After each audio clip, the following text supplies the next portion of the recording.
Hi, I'm Mike Larson. I work at SWYM Consulting, and I want to show off the H2 unit that we've been developing.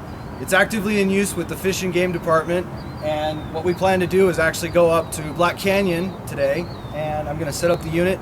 We're going to go through a survey, and I'm going to simulate what the process is like. We're inside, time to set up the unit and get ready for a survey. First things first, we get the box out. We have a power cord, an antenna,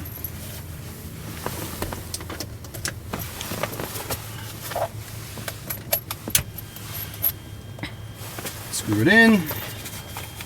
I've already got the SD cards inserted. You can leave the SD cards in if you're doing multiple surveys in the same aircraft. But the two starting factors are, of course, the antenna and the power. Once I get the antenna opened up here, it just needs a semi-clear view of the sky. I just use tape. I'll interface it probably right here. I think that's pretty good. And then we power her on. Notice how you've got a blue blinking GPS light. That means that it's getting a fix. Right now it's doing a cold boot. I just took the batteries and put them in right before the start of the flight. So we're just gonna wait until we get a fix. In cold boot, it's about a minute. And then when it's warm boot and you get a full fix and it goes solid, after that there's a battery inside, a LiFePO 4 battery, which is significantly safer than a LiPo battery as far as flammability.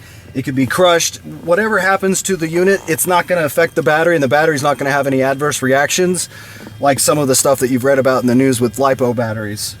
But it holds on to that information so that if you lose power or if this gets jiggled and then the power comes back, you have like 1 or 2 seconds and then you're back in action with the GPS. So it's a really cool feature. We're really excited about it. So while that's going on, I'll get the rest of the stuff set up. We need the PTT. There are features that we can use that interface through other plugs that allow for the PTT to be used through the aircraft if you want. Like if there was an interface button on the pilot side that you wanted to tie to this, we do have buttons that give that option. So we have something, this is an XLR to GA adapter. We're going to interface directly to the aircraft with these plugs. Basically use this guy as the mediator in the middle.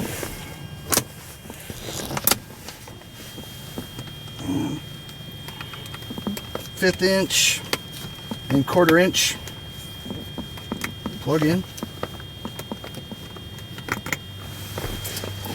And then we take the headset,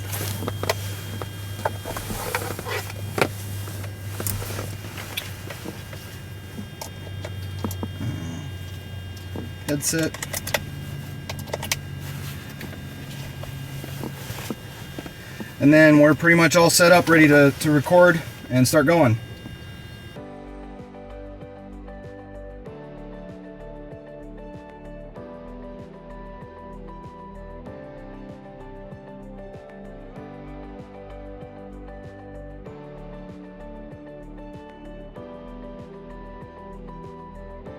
For most surveyors, the process looks something like this.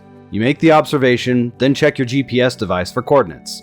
You then manually enter your observation and coordinates into a notepad or device, leaving you with little time to verify your observations. And, let's be honest, it's likely making you a little motion sick.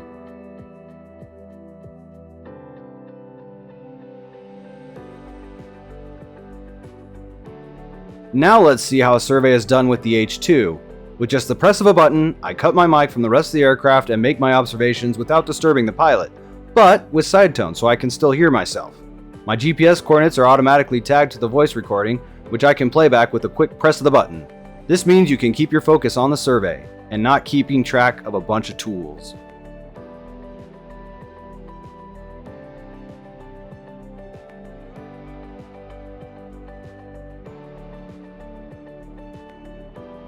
All right, so we've landed, we're ready to go.